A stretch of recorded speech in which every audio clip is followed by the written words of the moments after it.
jornalista J.R. Guzzo, na revista Veja, de 8 de novembro último, ao comentar sobre a corrupção no país, assim se expressou: os projetos dos nossos vigilantes da moral pública querem mudar a natureza humana, coisa que não podem. Aquilo que podem, que é mudar o Estado, não querem. E exemplifica como uma das soluções a venda das empresas estatais. Em suma, a oportunidade faz o ladrão. Pois bem, a tal natureza humana, esse específico traço de propensão à desonestidade, não é alguma coisa que não possa ser mudada, uma tendência que não possa ser removida. Na verdade, ao contrário do que pensa o jornalista, achando que a gente já nasce com propensão à prática do mal, especificamente à desonestidade, e também ao contrário do que pensava Jean-Jacques Rousseau, para quem o homem nasce naturalmente bom e é corrompido pela sociedade, nós, estudando o Espiritismo, nós aprendemos que quando o espírito humano aportou a Terra, continua aportando, ou em outros mundos primitivos, ele chega simples e ignorante. E tudo que ele fizer dali para frente, que ele adquirir de virtudes e de vícios, são decorrentes do exercício do seu livre-arbítrio. Então não é algo inerente, uma marca que está lá na testa do indivíduo, quando ele é criado por Deus, uma espécie de pecado original. A alma humana está fadada ao progresso. E seja pela coerção e pelo cumprimento das leis terrenas, das leis humanas, passando pelos processos de instrução e educação, né, moral principalmente, seja pela falta de oportunidade, como diz o jornalista, para praticar o delito, mais forte que tudo está a lei divina do progresso, capaz de transformar as más índoles dos ignorantes e egoístas, já renascidos muitas vezes. Para se atingir a mudança de mentalidade, de conscientização, levaremos ainda provavelmente muitas gerações. Mas é o único, e também muito esforço e muita perseverança, mas é o único método absolutamente infalível, completo, duradouro e definitivo. A doutrina espírita, ao apresentar uma outra perspectiva de vida, para cuja vivência se requisita a conquista de valores diferenciados daqueles que estão vigentes hoje em nossa sociedade, ela trabalha, a doutrina espírita, ativamente para este processo de transformação. O espiritismo, bem compreendido, já antecipava-se lucidamente Allan Kardec e principalmente praticado, quando se houver se identificado com os costumes e as crenças, continua ele, transformará os hábitos, os costumes sociais e as relações sociais. E elevando a humanidade, acrescentamos nós, a um patamar de paz e felicidade ainda não experimentado até então, não experimentado pela humanidade. Segue o nosso programa a partir de agora. Diálogo Espírita está no ar.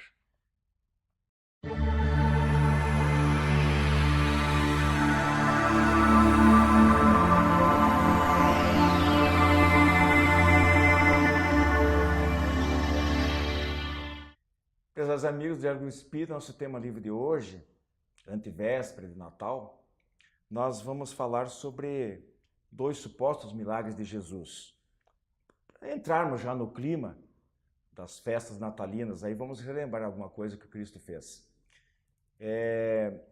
Comigo aqui o Joilson Mendes e o Jean Kulcheski, e eu gostaria de fazer uma leitura para vocês dois do livro A Gênese, de Allan Kardec, onde há o estudo sobre várias dessas predições, os supostos milagres de Jesus, explicados racionalmente à luz do conhecimento espírita. Então, o primeiro desses tópicos é a tempestade amainada. A narrativa, para quem não conhece ou não lembra, é a seguinte: um dia, estando sobre um barco com seus discípulos, Jesus lhes disse: passemos à outra margem do lago. E, pois, partiram. E enquanto passavam, ele adormeceu. Então um grande turbilhão de vento veio de súbito abater-se sobre o lago, de modo que seu barco se enchia de água e eles estavam em perigo. Aproximaram-se dele e o despertaram, dizendo-lhe: Mestre, nós pereceremos.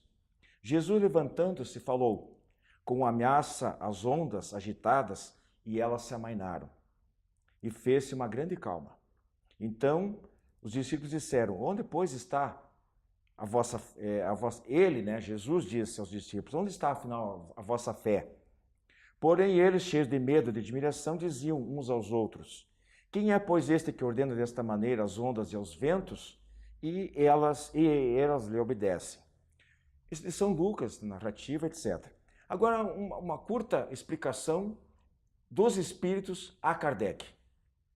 Ainda não conhecemos, ou do próprio Kardec, que acrescentou muitos seus comentários, ainda que não conheçamos bastante o segredo da natureza, para afirmar se há ou não inteligências ocultas que presidem a ação dos elementos. Na hipótese afirmativa, o fenômeno em questão poderia ser o resultado de um ato de autoridade sobre essas mesmas inteligências e provaria um poder que a nenhum homem é dado exercer. Em todo caso, Jesus, dormindo tranquilamente durante a tempestade, atesta uma segurança que pode se explicar pelo fato de que seu espírito via que não havia perigo algum e que a tempestade iria amainar-se por si mesma. Joilson e Jean, não sei quem vai começar aí. Então, esse é um tema bem interessante porque o próprio texto ali ele praticamente já nos dá a resposta ali entre linhas, quando diz que tem seres por trás dos fenômenos da natureza. E aí nós vamos buscar lá no livro A Caminhos da Luz, quando diz que Jesus é o governador da Terra, que foi ele quem, inclusive, ajudou na própria construção do planeta. Então, obviamente, ele conhecia esses fenômenos, ele sabia como lidar com esses fenômenos, e com esses seres, né, ele estaria muito acima, né, no seu grau evolutivo dos seres que trabalham com esses fenômenos da natureza. E ele, então, dando a ordem, ele seria obedecido, né? Então, esse é o entendimento que nós temos a respeito da doutrina espírita. Sim. No Livro dos Espíritos fica bem claro, da questão 536 até 540, que existem espíritos da natureza, espíritos que regem processos como chuva, vento, em determinadas regiões. E imagine, né? Jesus é o governador espiritual da Terra, né? O espírito na hierarquia ali é o máximo. Então esses espíritos da natureza, Jesus é o chefe do chefe do chefe do chefe deles.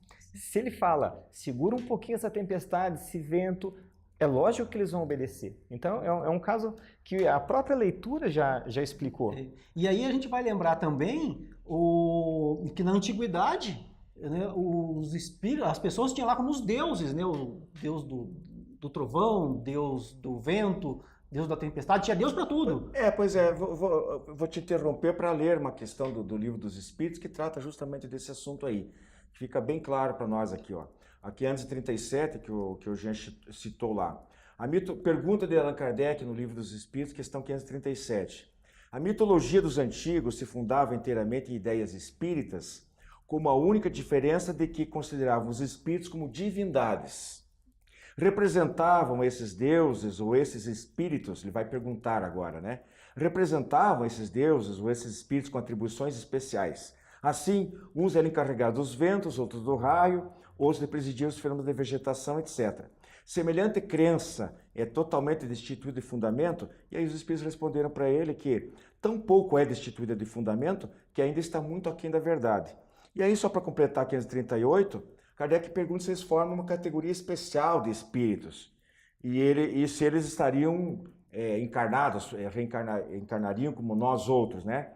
E os espíritos que sim, ou eles já encarnaram ou encarnarão em algum momento. Gostaria que vocês complementassem. Então, aí a gente vê que existe uma escala enorme de seres que trabalham nesses fenômenos da natureza. E tudo sobre, vamos dizer assim, sobre o comando do Cristo. Sim. Né? Que Deus se utiliza, então, dos seres mais evoluídos e esses vão se utilizar dos seres de acordo com a sua evolução para que promovam, para que provoquem esses fenômenos. Só que tudo, obviamente, existe uma razão para acontecer. Para acontecer uma tempestade, uma chuva, uma seca, um vento, onde quer que seja. E isso tudo está muito bem coordenado por Deus, né? E por Jesus. Sim. E até interessante que os discípulos perguntam: quem que é esse homem que tem autoridade para parar as chuvas e os ventos? É Cristo, é Jesus. Ele tem essa autoridade, né? Nós temos o segundo tópico aqui, acho que a gente pode passar, ou você quer acrescentar mais alguma coisa do primeiro? Tranquilo. Podemos passar para o segundo. Sim. O segundo é que Jesus caminha sobre as águas. De novo, nós estamos aí navegando sobre o mar, né? Uma nova experiência muito interessante que é relatada pelos evangelistas, no caso aqui por Mateus, capítulo 14, versículo de 22 a 23. Então, novamente, me permito a fazer essa pequena leitura aqui do texto. Logo, Jesus fez com que seus discípulos embarcassem e atravessassem antes dele, enquanto ficava a despedir o povo. Depois de haver mandado o povo embora, subiu sozinho ao alto de uma montanha para orar. E tendo chegado à tarde, encontrou-se sozinho naquele lugar. Enquanto isso, a barca era fortemente, com os discípulos, né? Era fortemente açoitada pelas ondas no meio do mar, pois o vento lhe era contrário. Porém, na quarta vigília da noite, Jesus veio andando sobre o mar.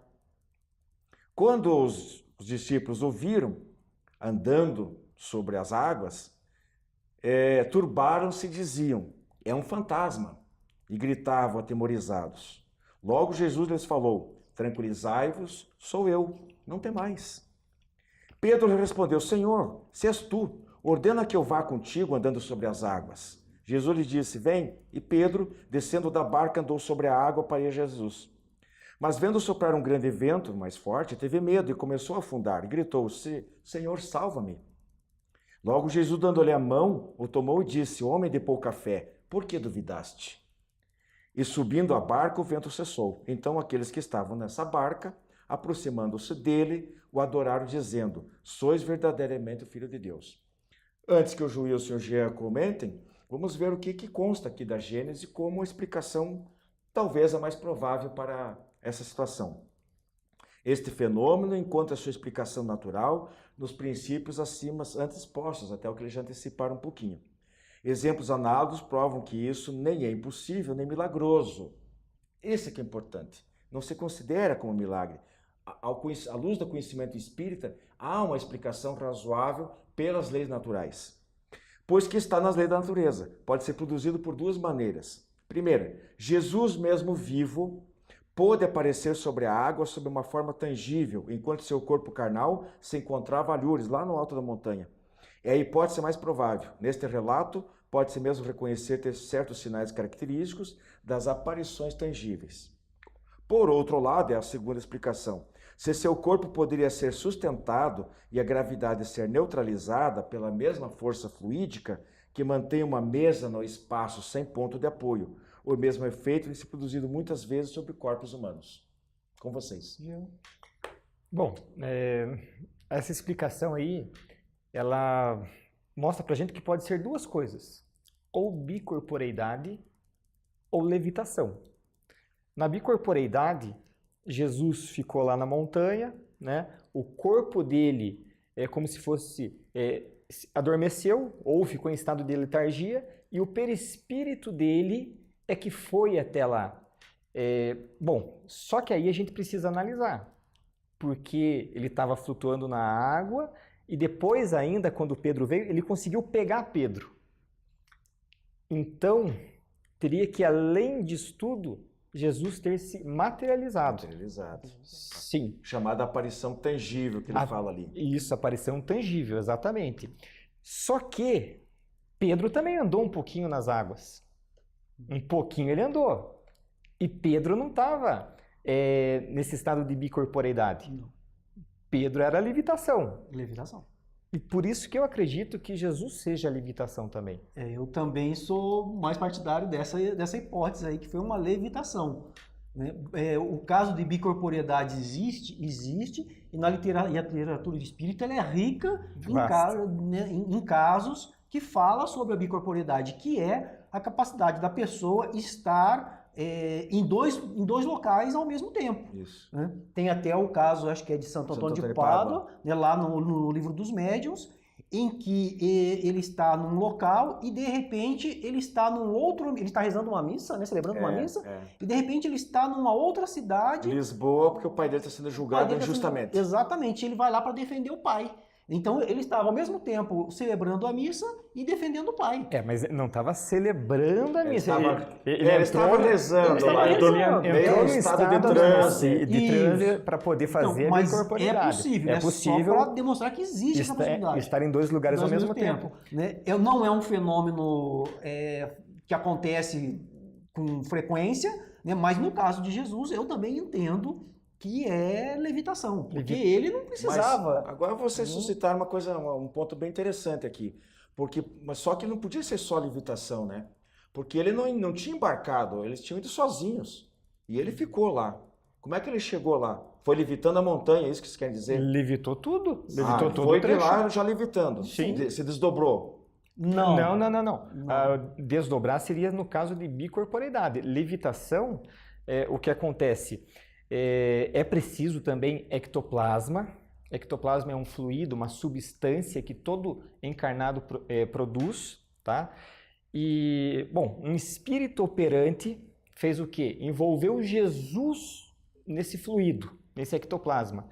Ou seja, toda a lei da gravitação, Jesus não estava... Foi anulada. Foi anulado isso aí. Jesus foi isolado do ambiente físico. Por isso que ele conseguia levitar. Interessante.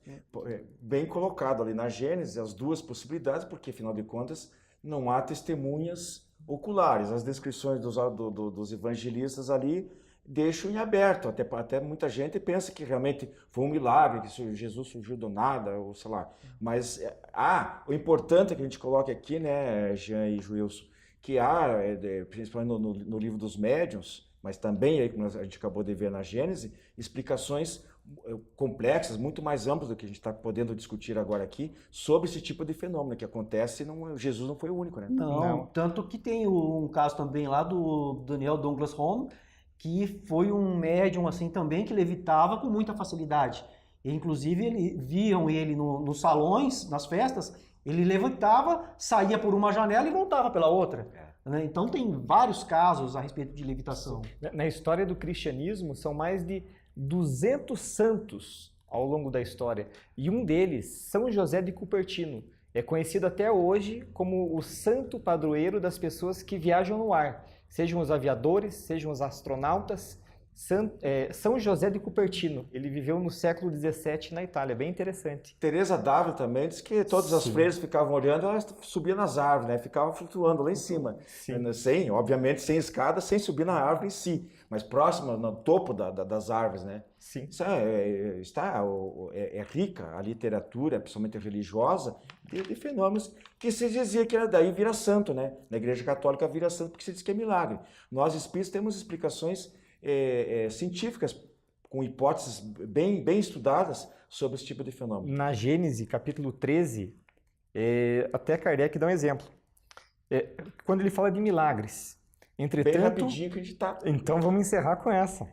Entretanto, dir-se-á admitir que um espírito pode levantar uma mesa, né, levitação, e mantê-la no espaço sem ponto de apoio. Não está aí uma derrogação da lei da gravidade? E a resposta, sim, da lei conhecida. Conhece-se, porém, todas as leis? Interrogação. Fica aí para nossa reflexão, esse tipo de questionamento que todos nós devemos ter. Não é só aquilo que nós conhecemos hoje, aquilo que a gente vê, aquilo que a gente pode pegar, que está consumado, que a verdade não se restringe. Pelo contrário, as grandes verdades, penso eu, que estão do outro lado, é aquelas que a gente não vê, que a gente não conhece ainda, porque nós somos ainda muito inferiores e intelectualmente muito atrasados, né? Exatamente. Meus amigos, nosso carinhoso abraço aí e segue o nosso programa.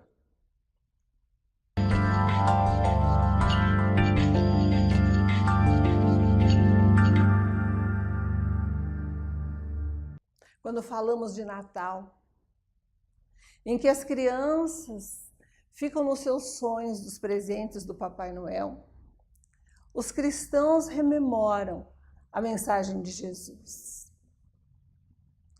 Convocados a seguir o exemplo daquele que foi o espírito mais evoluído que já nasceu na Terra, segundo a doutrina espírita, segundo a revelação dos espíritos superiores, nós nos perguntamos o que temos feito para fazer jus à mensagem que ele nos trouxe. Lembramos que quando ele veio à Terra, com todo o poder espiritual de que dispunha, ele escolheu, podendo escolher qualquer berço, uma manjedoura, um colchão de palha, a companhia de animais, sendo rejeitado pelo poder humano, como hoje ainda o são aqueles que estão desprovidos da sorte. Viveu com simplicidade, certamente, porque quando começou suas pregações, seus conterrâneos disseram: esse não é aquele filho do carpinteiro, filho do José? Menosprezando os seus ensinamentos. Sua mãe certamente já sabia dos seus poderes, porque na boda de Canaã, onde ele iniciou seu ministério público, ela disse: façam o que ele manda, sabendo que ele transformaria água em vinho. Mas ele ocultou do povo, daqueles que o cercavam, a grandeza que possuía. Iniciou sua pregação entre os simples, os pobres, os sofredores, as pessoas de má vida. Acolhia as criancinhas e abençoava todos que o procuravam. Antes dele, os escravos eram vendidos, açoitados, torturados.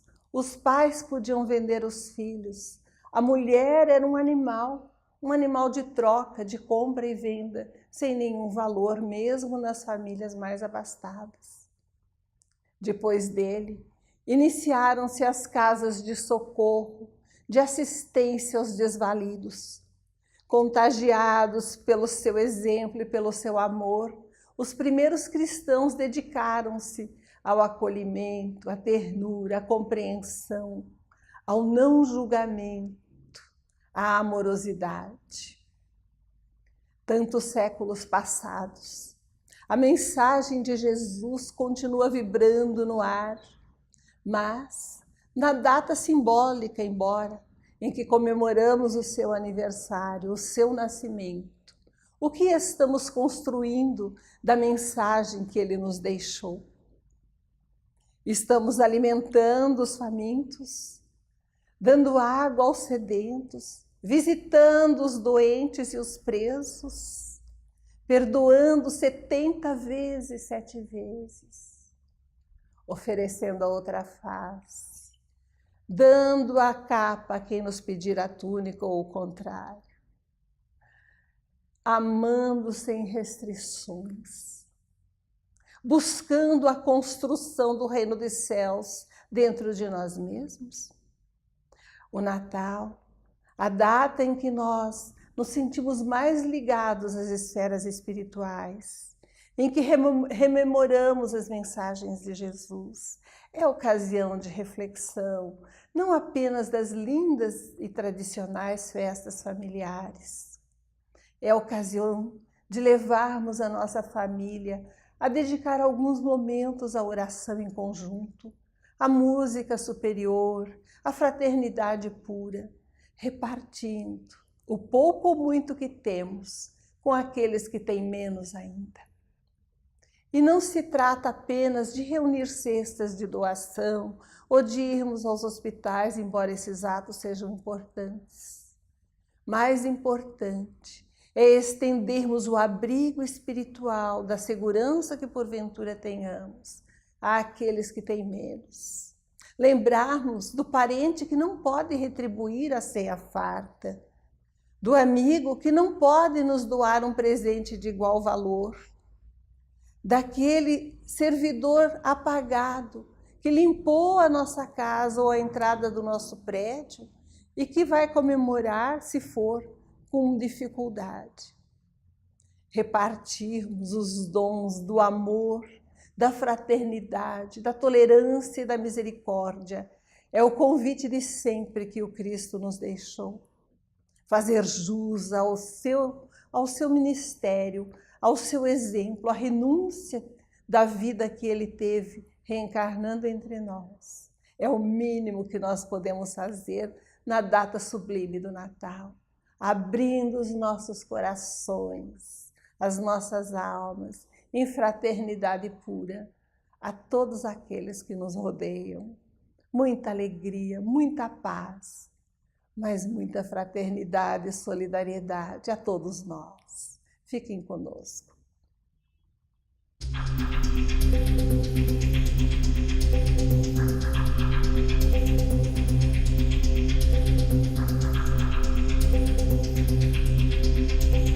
Prezados amigos, nosso quadro das razões dos fatos de hoje, eu tenho razões para acreditar que um certo ministro do Supremo Tribunal Federal está sofrendo influências espirituais negativas que, em graus diferentes de intensidade, nós denominamos de obsessão.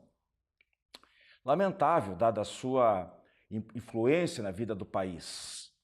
Tem se destacado negativamente e, pelo modo como o faz, creio que possivelmente esteja realmente passando por um processo de perturbação espiritual. Tanto no que ele diz como no que ele decide, está sendo muito infeliz. Há poucas semanas, um colega dele de tribunal, né, em plena sessão no plenário, deixou escapar um desabafo de que o seu colega havia se tornado muito cansativo, fazendo sempre declarações, destilando ódio contra tudo e contra todos, atrasando os julgamentos e favorecendo a impunidade. Vejam a que ponto chegou. E quando eu digo perturbação espiritual, eu refiro-me sim às obsessões provocadas por espíritos desencarnados, né, maldosos, sempre desejosos de disseminar a discórdia, o ódio, a intolerância, a injustiça e outras mazelas morais mais. Agora, alguém imagina que isso só pode acontecer com quem mexe com espíritos, por exemplo, com quem se comunica com eles, como os médiuns. Ou no caso de pessoas que chamamos de doentes da alma, os criminosos que são insuflados por espíritos maldosos a praticar certos crimes. Ou ainda de que isso só acontece na vida das pessoas comuns, com desavenças pessoais no dia a dia. É claro que cada indivíduo tem as suas próprias fraquezas, né? E que os fazem agir de um modo ou do outro. E às vezes o que os espíritos fazem é apenas dar aquele empurrãozinho a mais para que o indivíduo cometa um erro de maior ou menor gravidade. Alguns de nós somos tão imperfeitos, moralmente falando, que nem esse empurrãozinho precisa, porque nós já agimos mal por nossa conta e risco e responsabilidade também. Mas os espíritos estão por toda parte, eles renteiam sempre conosco. E dependendo do que nós pensamos, do que nós desejamos, do que nós sentimos e do que nós fazemos, nós os atraímos, tanto os bons como os maus.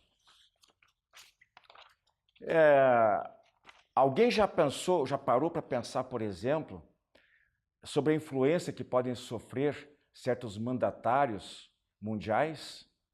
Quando o Donald Trump fala uma daquelas suas bobagens, ou coloca lá no Twitter, vocês já pensaram que quanta repercussão isso causa dentro do seu próprio país, com as pessoas, as declarações que ele faz?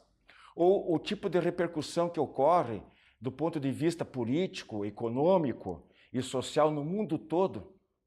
Então, não estou dizendo que ele também está sofrendo de obsessão, mas eu digo assim, o quanto é possível os espíritos tentarem influenciar pessoas importantes, autoridades, porque eles têm sobre a sua jurisdição, sobre o seu império, sobre o seu poder, milhares, milhões de pessoas, correto?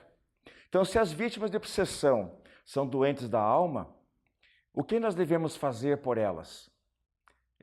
Só criticar, xingar, desejar o mal? Por incrível, mais difícil que possa parecer, Se não podemos fazer mais, então pelo menos devemos orar por eles, né?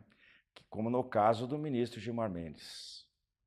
É por isso que há 2 programas atrás eu enderecei aos ministros do Supremo, e ele incluso, o nosso abraço fraterno, uma vibração, uma prece, para que ele e os demais pares de tribunal sejam iluminados, haja visto que a sociedade brasileira depende muito do que o Poder Judiciário faça para melhorar o nosso país. Acreditem, eles precisam tanto de orações como uma pessoa enferma, com uma infecção grave, depende de antibióticos. Então, pelo bem deles, pelo bem nosso, povo brasileiro, né, é um dever dos cristãos, de espíritas, de qualquer pessoa que se julgue um ser de bem, que a gente reze por esse pessoal todo. E oremos muito. Até a próxima semana.